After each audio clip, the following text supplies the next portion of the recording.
Bienvenue sur ce forecast de 2026, de janvier 2026 plus précisément. Un forecast, c'est quoi? Un forecast en astrologie, c'est du prévisionnel, donc en général les dates, pour essayer de trouver des moments clés pour faire tel type d'action, etc. Moi, c'est pas vraiment un forecast comme ça. La vérité, c'est que ça m'intéresse pas. ça m'intéresse clairement pas de te dire le 10, il y a truc, le machin, il y a truc, donc c'est bien pour que tu écrives une lettre au Père Noël ou à ton... C'est pas mon deal. Voilà. Ici, je vais parler plutôt d'archétype d'un signe, donc du signe du mois. Là, en l'occurrence, c'est entre Capricorne et le Verseau. Et à partir de ces signes-là et de ces archétypes-là, on peut essayer de mettre en avant un espèce de pattern psychologique sur lequel travailler ce mois-ci ou non, qui s'appuie sur des forces et des faiblesses de ces signes en question, et pour tout simplement essayer d'incarner un peu mieux ces archétypes et de travailler à fond avec un signe du zodiaque particulier dans le ciel. Bref, donc, janvier. Janvier, c'est régi par la planète de Saturne. Ça régit et le Capricorne et le Verseau. Déjà, peut-être que t'es étonné. Pourquoi? Parce que t'as peut-être déjà entendu dire que le Verseau, il était il était maîtrisé par la planète Uranus. On en reviendra plus tard. En janvier, donc du coup, on passe d'un signe de terre, le Capricorne, à un signe d'air. Donc il y a un transfert élémental de la terre à l'air.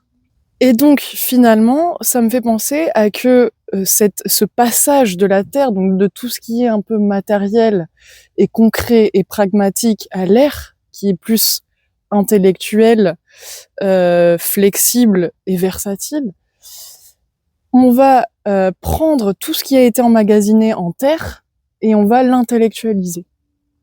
Ce qui veut dire que le mois de décembre, janvier, c'est un super mois pour faire un audit.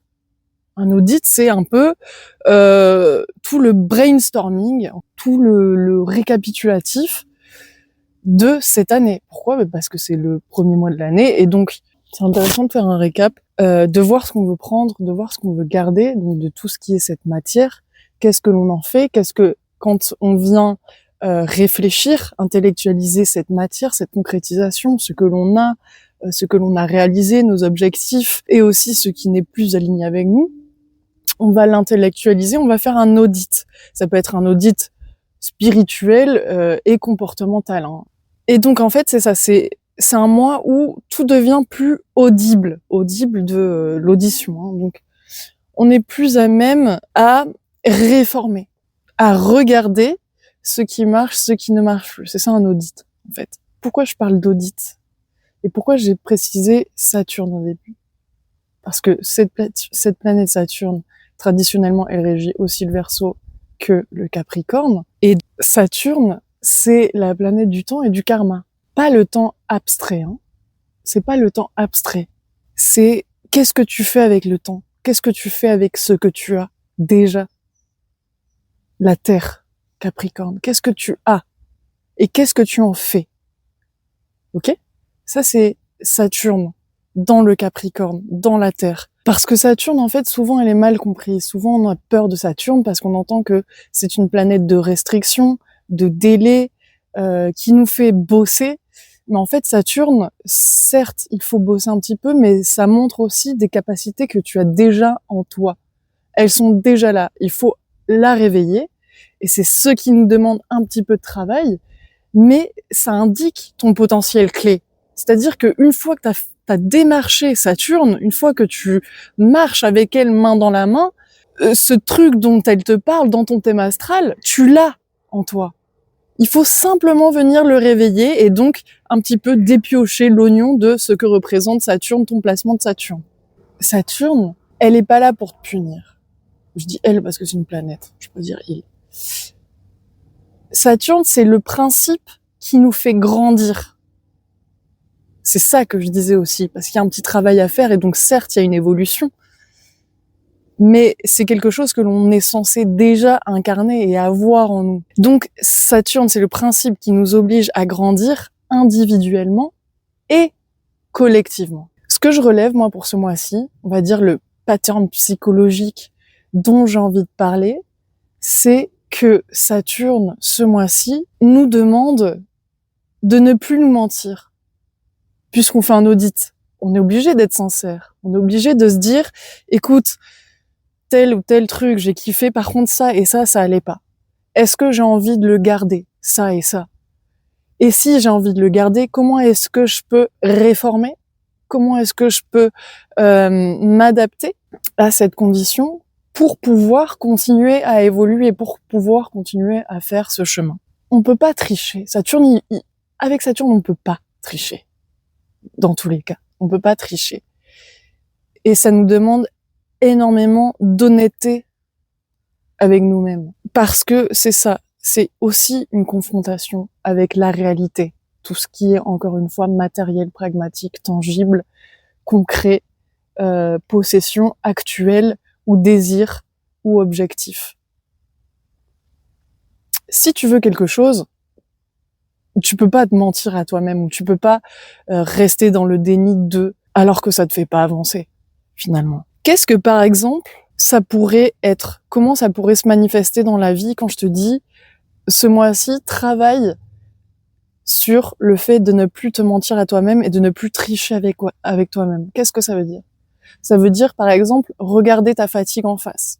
Qu'est-ce qui t'épuise? Pourquoi t'es fatigué tout le temps comme ça? Qu'est-ce qui va pas? Pourquoi t'es toujours dans la slowness, dans la lentitude? Pourquoi est-ce qu'il y a quelque chose qui te maintient? Ça peut être aussi une relation qui ne fonctionne plus, ou une relation qui fonctionne, mais qui ne te nourrit plus. Ça peut être un projet qu'on dit aimer, mais qu'on évite. Ou, ça aussi c'est intéressant, surtout en cette période de Noël, où on est proche de la famille ou pas. Ça peut être une identité qui n'est pas alignée, mais qu'on maintient. Une identité qu'on maintient par habitude. Saturne, en fait, il dit simplement, si ça tient, ça tient. Si ça tient plus, regarde ça en face. That's it! Regarde ça en face, parce que à partir du moment où tu regardes les choses en face, va y avoir des possibilités, des options qui se dessinent. Libre à toi de faire le premier pas ou pas, ou de rester dans la continuité de ce que tu es déjà en train de faire actuellement. C'est pour ça que je dis, on peut plus se mentir, parce que Saturne, ça demande de faire un progrès, une évolution. Ça aime pas le changement, et c'est pour ça aussi que on a ces petites perturbations internes de ah, je sens qu'il faut que, mais il y a quelque chose qui me retient. Est-ce que tu as regardé ce truc-là en face?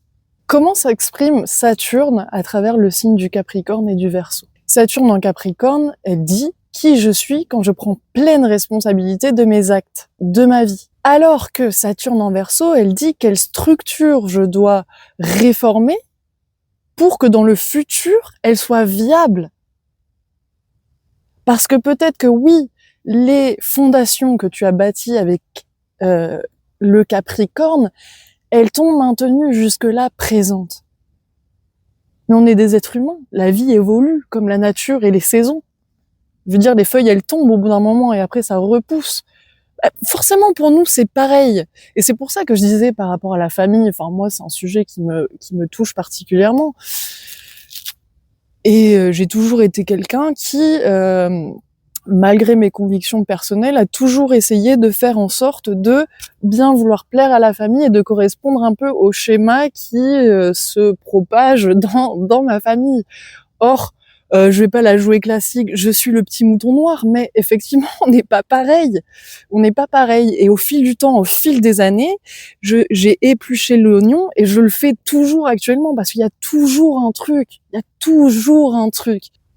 Et je vois que je peux arriver à quand même affirmer mon individualité ou affirmer mes changements ou affirmer peu importe, tout en quand même gardant des interactions tout à fait correctes et dans l'amour et dans le respect avec ma famille.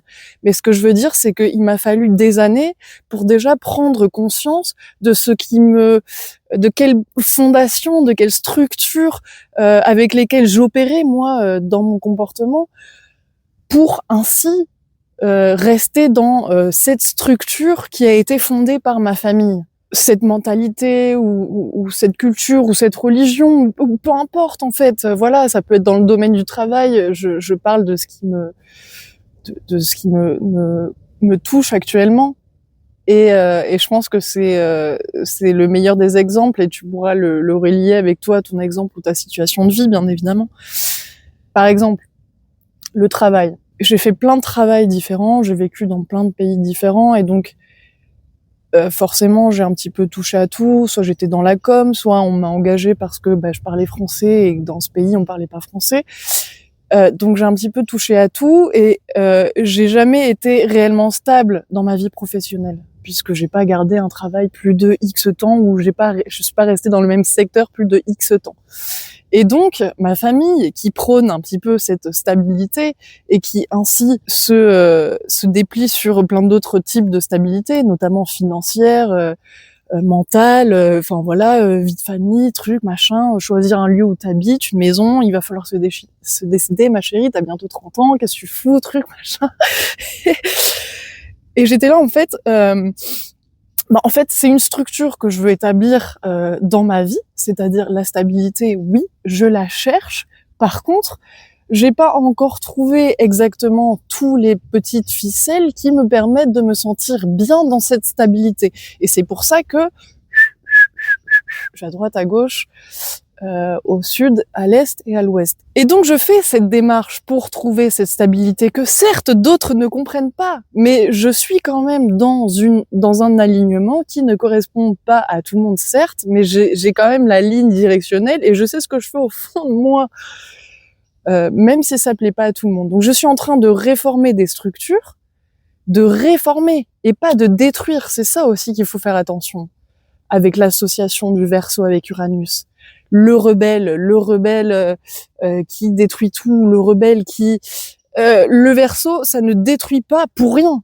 Il vient juste après le Capricorne qui s'est cassé le excusez-moi, à construire, à solidifier, à édifier des choses. Et là, le signe d'après, il casse tout. Mais pour quelle raison? C'est ça aussi qui est mal compris avec la maîtrise d'Uranus en Verseau. C'est une réforme et pas une destruction. C'est-à-dire qu'on détruit certes quelque chose pour reconstruire quelque chose par derrière. Saturne, construire. Saturne, c'est le principe du réel. C'est ce qui prend forme dans le temps. Je lis ma note là, c'est ce qui impose une limite pour que quelque chose existe vraiment. Donc Saturne, ça régit le temps, la structure, la maturation, la responsabilité, la loi et l'ossature, même invisible, des choses. La structure, la fondation, l'ossature, le squelette. C'est le principe du cadre. Donc le cadre, en Capricorne, il va s'exprimer par « je me structure moi-même ». Et le cadre en Verseau, il s'exprime par « je restructure le monde ». Le monde. Je restructure, encore une fois. Le Verseau, c'est un signe du collectif, bien qu'on puisse dire que c'est quelqu'un de détaché, d'indépendant, blablabla. Bla. On associe le Verseau à Internet. On associe le Verseau au réseau, au réseautage. Donc il y a cette notion de collectif, de partage, d'interconnexion. D'où le monde, parce que le Verseau veut agir sur le collectif, veut agir pour le bien de la société, veut agir pour, encore une fois, réformer ces fondations du Capricorne qui sont obsolètes et qui ont besoin d'être réajustées. C'est pour ça que, aussi bien collectivement que individuellement, le travail de Saturne s'accomplit. Comme je disais moi personnellement dans ma vie de famille, mais aussi collectivement dans la politique, dans l'écologie. Enfin, ça touche plein de choses. C'est des réformes qui sont à la fois individuelles et collectives. D'où le fait, encore une fois, de cette audit spirituelle et comportementale de notre vie, de notre société, de notre petit écosystème familial, de ta vie professionnelle, de ta vie amoureuse et de tes relations. Il y a toujours quelque chose à réformer dans une vie. Encore une fois, je dis, on est des êtres humains. Franchement, si tu changes pas, t'es chiant. T'es chiante. Bah, surtout, faut pas tout changer, hein, mais bah, les gens qui évoluent pas, c'est... Je sais pas, t'as un pote, tu l'as perdu de vue, tu la revois, vous avez 28 ans. C'est toujours les mêmes sujets de conversation, les mêmes potes, enfin, c'est pas quelque chose qui, moi, personnellement, m'intéresse, hein, voilà. Ça veut pas dire que je sois pour le progrès, tant que ça non plus, hein, technologique et tout. Bref. Donc, qu'est-ce qu'on va venir réformer? Encore une fois, je vais reparler de Saturne en Capricorne pour que vous compreniez. Là, je vais prendre mes notes, ce sera plus simple. Le Capricorne, c'est Saturne dans sa forme la plus incarnée, hein. Encore une fois, on entend très bien que Saturne est égal à Capricorne. Oui, ben, ça fait sens, make sense. Saturne, il agit dans le Capricorne par de la construction lente, de la discipline, de l'ascension par l'effort, de la responsabilité individuelle et une maîtrise de soi face à un désir immédiat. C'est la maturité incarnée, le Capricorne. Hein. En tout cas, le Capricorne, c'est quelqu'un qui accepte le réel sans le négocier. Là où le Verseau change complètement et bouleverse tout de ce qu'a fait le Capricorne, parce que lui veut négocier. Lui a besoin de négocier, le Verseau, parce qu'il y a plein de choses qui lui vont pas. Donc en fait, Saturne en Capricorne, et là je parle pas d'un positionnement, je parle de l'archétype du Capricorne et de Saturne. Je parle pas que aux gens qui ont Saturne en Capricorne. Saturne, il dit, tu veux quelque chose, alors prouve-le dans le temps. C'est-à-dire que tu veux quelque chose, tu l'as décidé, tu l'as regardé droit dans les yeux et tu t'es rien caché, donc tu vas le faire. T'as X temps pour me le prouver. Ça, c'est le Capricorne, ça, c'est Saturne dans sa manière la plus incarnée. C'est la figure du bâtisseur, du gardien, de l'adulte intérieur, du sage, on peut même dire. Maintenant, et là je cite le réel ou TikTok de Ilana, je sais pas son nom de famille parce que c'est un truc un peu russe, impossible à dire, je la taguerai. J'ai retranscrit carrément son réel parce que je trouve incroyable. Et elle explique en fait pourquoi Saturne gouverne aussi le Verseau traditionnellement. Et elle dit, j'ouvre les guillemets, le Verseau est l'un des signes les moins bien compris. Le Verseau, c'est le signe de la population. Comme je l'ai dit, c'est du collectif, c'est l'humanitaire, c'est la population. Or, le Soleil, c'est la planète du roi. Là, je parle effectivement du placement Soleil en Verseau pour vous expliquer pourquoi on comprend mal l'archétype du Verseau. Donc, si on met, en fait, le roi, donc le Soleil, avec la population, qu'est-ce que ça fait? Ben, une rébellion. Forcément, là, ça fait une rébellion. Donc là, effectivement, on est sur le stéréotype d'Uranus Verseau, le rebelle. Le Verseau en soi n'est pas forcément rebelle, car il est traditionnellement régi par Saturne, une planète pragmatique qui reste à part du chaos. Je pense que vous l'avez compris depuis le temps. Et c'est là où c'est souvent mal compris. Car Saturne, en Verseau, est tourné vers le collectif et l'avenir. Dans les textes, dans la littérature astrologique beaucoup plus ancienne, on peut lire carrément que le Verseau est contemplatif, intègre, déterminé, sociable et modeste. Et donc, cette interprétation de rebelle sans cause ou d'authenticité unique est une interprétation carrément plus contemporaine suite à la découverte d'Uranus et donc de sa nouvelle maîtrise.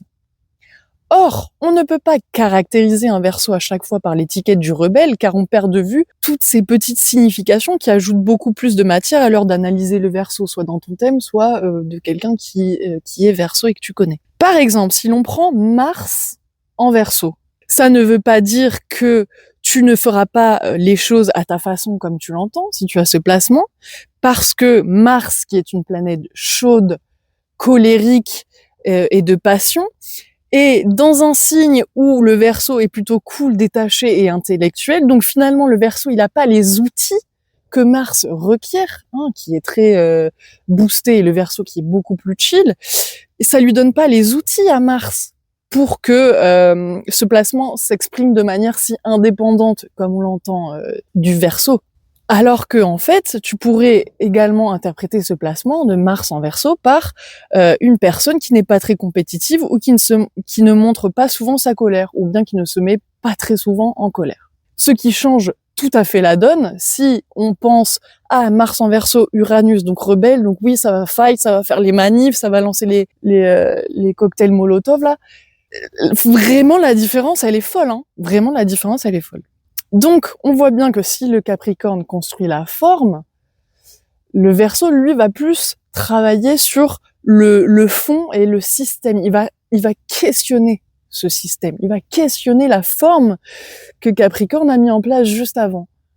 Il va se dire, ah tiens, mais est-ce que c'est viable? Est-ce que c'est possible? Est-ce que ça convient au plus grand nombre? Est-ce que c'est adapté à tous? Quelles sont les modifications à faire? Quelles sont les réformes à faire?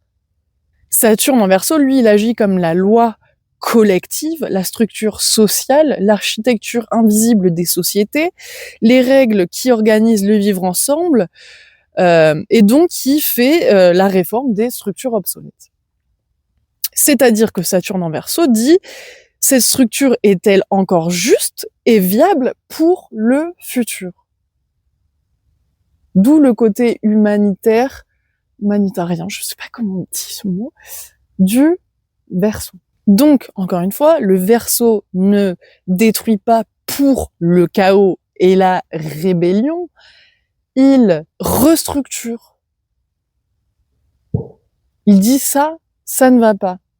Je mets ça et ça en place pour que je puisse réformer cette structure et qu'elle convienne à présent.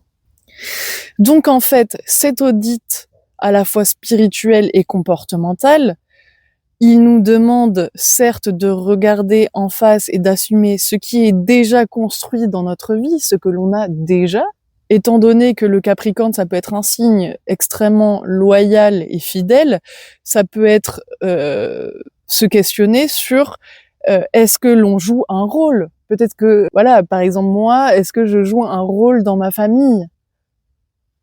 Quel rôle, quel masque je porte lorsque j'interagis avec eux? Est-ce que je suis trop loyale à ce rôle qui leur vont bien à eux, mais moins à moi? Donc à une image aussi, à une promesse faite il y a longtemps ou à une version plus jeune que soi. Donc en fait, c'est le moment de reprendre la responsabilité de ce que tu continues de travailler, de mettre en place, de construire. Parce que ça va te faire de redevenir acteur. Où le Capricorne parfois et le Saturne oublient que ce sont des acteurs parce que ils sont dans ah ok je dois faire ça, mais qui a dit que tu dois faire ça? Si c'est toi qui l'as décidé, c'est bien, continue. Mais si c'est pas toi, pourquoi tu continues tête baissée en fait? Et est-ce que tu es assez bien payé pour faire ce taf? Donc cet audit va te permettre d'arrêter de dire que tu n'as pas le choix. Parce que ça dépend certaines choses. Je vais pas parler de situations que je peux même pas imaginer qui se passent peut-être dans des situations très très complexes sur lesquelles j'ai pas de visu, mais en général, on a le choix. En général, on a le choix. Je vais pas dire on a toujours le choix, mais c'est ce que je pense au fond. Ça va nous permettre de reconnaître aussi là où on choisit le confort plutôt que la vérité et d'accepter que certaines structures nous ont servi mais ne nous servent plus actuellement. Encore une fois, nous évoluons. Et donc, une fois l'audit fait, le Verseau, lui, va nous permettre d'oser produire le changement, d'oser changer de posture intérieure. Parce que la structure, elle a été regardée honnêtement. Et on a été sincère avec soi-même pour comprendre les mécanismes et voir ce qui vraiment ne va pas. Donc non, c'est pas pour tout casser, c'est changer l'angle par lequel tu vis ta vie. Donc ça peut psychologiquement parler de distance émotionnelle saine, de capacité à observer sans se confondre, de sortir d'un espèce de drame personnel ou d'un poids que l'on se maintient par loyauté, et donc d'avoir cette en tout cas sensation de liberté personnelle et intérieure. C'est-à-dire que cet audit va te dire « Et si je n'étais pas obligée d'être cette personne-là ?» On n'a pas le droit de tricher. Et c'est un super moment parce que c'est vrai que en tapant dans les archétypes qui sont le Capricorne et le Verseau, on a quand même cette habilité et cette capacité à voir les choses et à sentir les choses. Et Saturne, en tout cas, c'est une clé de transformation, comme je le disais au début. C'est quelque chose que l'on a en soi. Il suffit juste de prendre par la main Saturne et de se dire, OK, on va être bienveillant l'un envers l'autre et on va faire le taf. On va faire le taf qu'il faut. Et c'est là où la transformation va arriver. Ça te demande, dans tous les cas, Saturne, qu'il soit Saturne Capricorne ou Saturne Verseau, ça dit arrête de fuir le réel. T'as le droit de rêver. Mais tu peux pas fuir le réel. Et si tu veux rêver, d'accord, mais ne te sens pas dramatique et minable parce que ceci n'est qu'un rêve. Dans ces cas-là, si tu veux matérialiser ce rêve, regarde-le en face, regarde les étapes dont tu as besoin pour gravir les échelons et arriver jusque là-bas. Par contre, ne te sens pas mal si c'est juste un rêve et que tu ne fais rien, parce que dans ce cas, c'est toi qui le choisis, ou c'est toi qui le regardes pas en face, ou c'est toi qui te bloques parce que tu penses que X ou Y ou Z va pas comprendre, ou va pas kiffer, ou va pas ou tu peux pas, ou t'as pas assez de thunes, bref. Saturne, comme je l'ai dit dès le début, c'est le maître du temps et du karma. C'est-à-dire que oui, le temps passe vite, oui, le temps peut se dévorer. Là, je fais allusion au mythe de Chronos. Mais Saturne, c'est le temps. Et le temps transforme, comme les saisons. Le temps transforme. Si le temps passe et que tu ne fais rien, c'est sûr que ta transformation personnelle ne s'accomplira pas toute seule en claquant des doigts. Et c'est pour ça qu'il te dit, oui, c'est bien ma chérie, tu veux te transformer. Qu'est-ce que tu dois faire pour te transformer? Arrête de rêver. Arrête de rêver si tu fais pas tout pour. Sinon, oui, c'est un fantasme. Très bien, laisse-le de côté et continue d'avancer avec ce que tu as. Encore une fois, pour parler de la transition élémentale de terre à l'air, après avoir construit, on comprend. Après avoir construit, on doit comprendre. Et ainsi, après avoir porté, on doit prendre du recul. Quand la terre demande qu'est-ce qui est concret, réel, stable, l'air demande comment je pense ce réel et quel sens je lui donne. Donc pour terminer cette petite méditation, ce forecast, qu'est-ce que je maintiens par fidélité? Qu'est-ce que je maintiens par fidélité et qu'est-ce que je choisis maintenant par conscience? Qu'est-ce que je peux honorer dans ma vie qui est déjà solide et qui me fait du bien?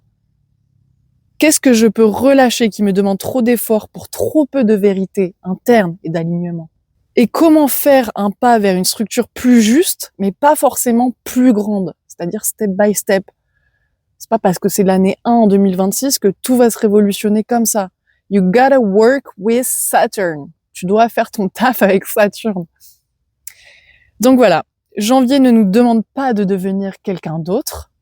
On est déjà très bien comme on est, mais Saturne est là et il nous demande de devenir responsable de ce que nous sommes déjà et à partir de là, de choisir une liberté plus mature. Et puis voilà, je vous souhaite à tous une très joyeuse nouvelle année, plein de bonnes choses, que tous vos projets et rêves se concrétisent et vous apportent du bonheur. Et j'ai hâte de vous retrouver sur mon prochain forecast, sur TikTok, sur Instagram, whatever. Merci pour votre écoute et à bientôt.